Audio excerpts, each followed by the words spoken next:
Hi, I'm Dr. Beck Bennett, and welcome back to the AIMER video series. If you've been following along, you'll know that so far we've covered ask, inform, and manage, the first 3 steps of the AIMER framework. Today, we'll move into the 4th step, encourage. Encourage is about being a catalyst for change. It's about helping clients challenge the status quo and supporting them to move beyond the habits, biases, and coping patterns that may have been holding them back. For many clients, hearing loss doesn't arrive overnight. It creeps in slowly over the years. And during that time, people build coping habits. Now, some of these habits are helpful, but some of them can keep people stuck, like nodding along when they don't understand the conversation, or avoiding conversations, or dismissing hearing aids as only being for really old people. These kinds of coping patterns can become the new normal for people, and often clients don't even realize how much they're giving up in social situations because of the hearing loss. And so this is where encourage comes in.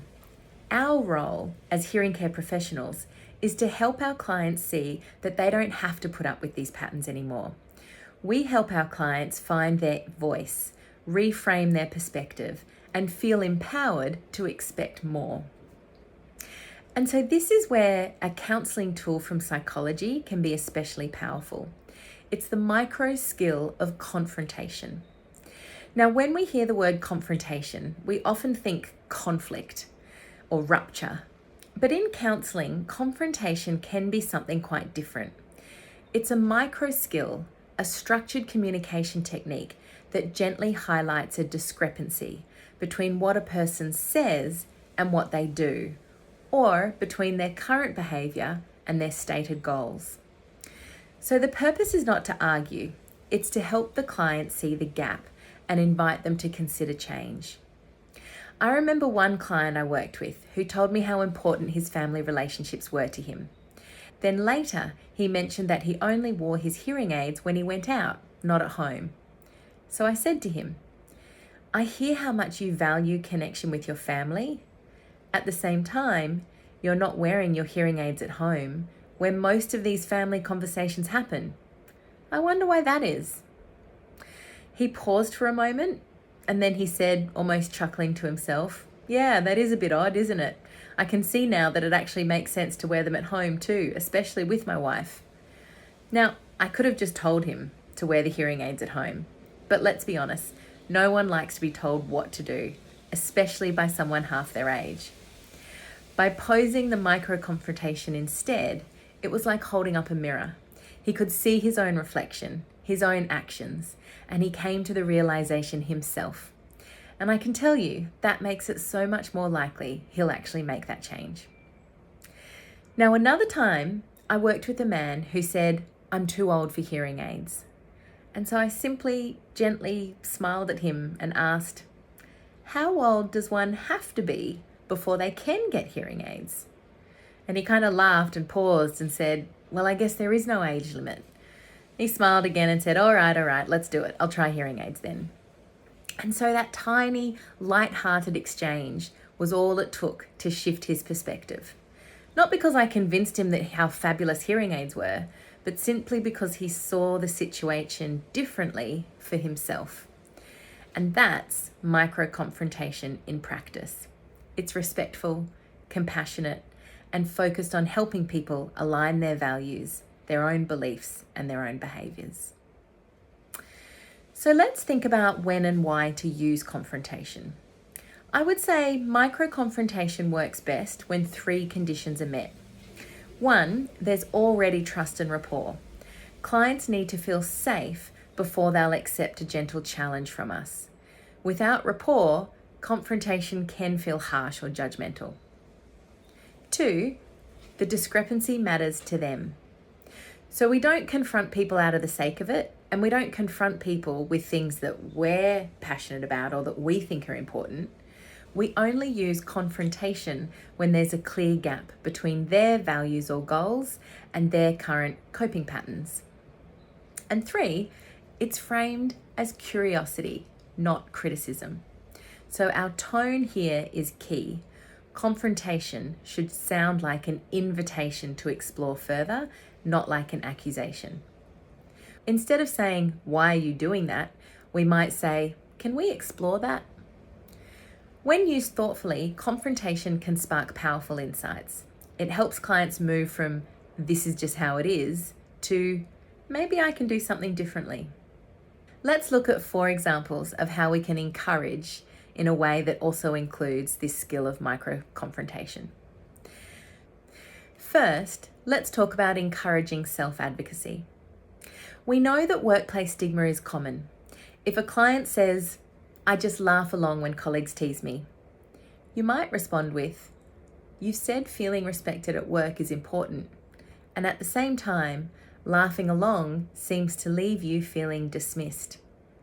What would it be like to try saying, 'When people joke about my hearing, it's hurtful. What helps me is when people face me and speak clearly.'" Now this is confrontation in the service of self-advocacy. 2, we might look at encouraging new perspectives. If a client resists hearing aids because they're for old people, you might say, "I hear your concern about the stigma of hearing aids and age, and yet you've also said staying active and connected is really important to you. Hearing aids could be a symbol of age to some people. To others, I wonder if they're a symbol of living young." Here, confrontation opens space for reframing. Third, let's look at encouraging confident communication. So when clients describe the sort of smile and nod habit, we might respond with, "You've told me feeling included matters to you. At the same time, nodding along seems to leave you more excluded. What if we practice some phrases you could use instead, like, 'I missed that. Can you repeat it?'" And 4, encouraging empowerment in shared spaces. If a client says, "I don't like asking presenters to use the microphone. I don't want to make a fuss," we could respond with, "You've said you want to get the most out of these meetings, and if you ask for the microphone, you're not just helping yourself, you're helping everyone else hear better too." That's confrontation directed towards empowerment. So like any skill, confrontation can be powerful, but it can also be problematic depending on how we use it. Couple of quick tips. 1, use it sparingly. Too much confrontation can feel overwhelming. 2, always grounded in empathy. A client is more likely to accept the challenge if they feel heard first. 3, focus on alignment, not correction. The goal is to highlight gaps between values and actions, not to criticize.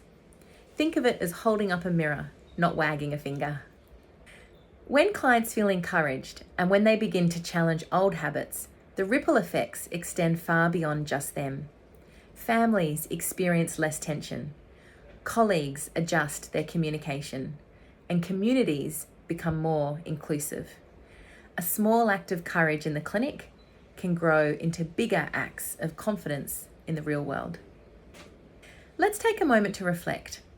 Where in your practice might a gentle confrontation help highlight a client's unhelpful coping patterns? How could you phrase it in a way that feels safe, empathetic, and empowering? And what's one phrase you could add to your toolkit to encourage a client to change the status quo? So confrontation helps us hold up a mirror. It shines a light on the gap between a client's coping habits and their deeper values or goals. But awareness alone isn't always enough. Once clients see those patterns, they sometimes need further encouragement to step into something new. And social coaching is a great tool for this. Well, social coaching is about helping clients rebuild confidence, reconnect with people and activities, and practice real-world communication skills. It's not about fixing for them, it's about standing beside them as they experiment, learn, and grow. Think of it this way. We're not just fitting devices, we're coaches, helping clients step back into the social spaces where hearing life happens. So what does social coaching look like in practice? Well, there are 3 core actions. First, together we identify social goals. Together with the client, we name what matters. Maybe it's rejoining pickleball, feeling included in family dinners, or having confidence to ask the waiter to repeat the specials. 2, we support skill development. We practice communication skills, like asking for repeats, using clear requests, or rehearsing how to ask a presenter to use the microphone. Sometimes we role play within our appointments so that the client leaves with both the words and the confidence to put it into action in the real world. And 3rd, we encourage practice and reflection. We invite the client to try one small step and then check back in. What worked? What felt difficult? This way, progress feels achievable and meaningful. Here's an example. Take Paul. He used to love pickleball, but he stopped going because he couldn't keep up with the conversations afterwards. Using a tool like the communication rings, we explored his most important relationships and activities, and pickleball was at the top. So we set some small realistic social goals: to rejoin the conversation after pickleball once a week, wearing his hearing aids, and trying a couple of new self-advocacy phrases. When Paul came back for his hearing aid follow-up, he reported not only hearing better, but also feeling more connected and more himself again. And that is social coaching in action. Now, of course, not every client wants more social activity. Some crave depth rather than breadth. Others may carry stigma, fatigue, or past experiences that make re-engagement really hard. Our job is to encourage without pressuring, to meet the client where they are at and to help them take the steps that feel right for them. And often it's the questions we ask that open this door. For example, we might say, what would reconnecting look like for you? What's one small step you'd feel comfortable taking this week? Who would you most like to feel closer to right now? These simple prompts invite reflection, ownership, and motivation. So, when we step into the role of social coach, we move beyond devices and into lifestyle and identity. We help clients not just hear better, but live better. They walk away with skills, confidence, and hope. Thank you for joining me for AIMER Video 11, Encourage.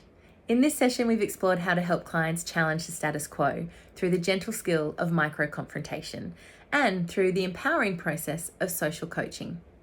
In our next video, we'll move into the final step of the AIMER framework, refer.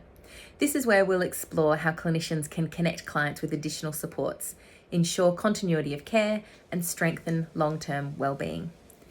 Until then, thank you for making space for what matters. I'll see you in the next video. Ciao.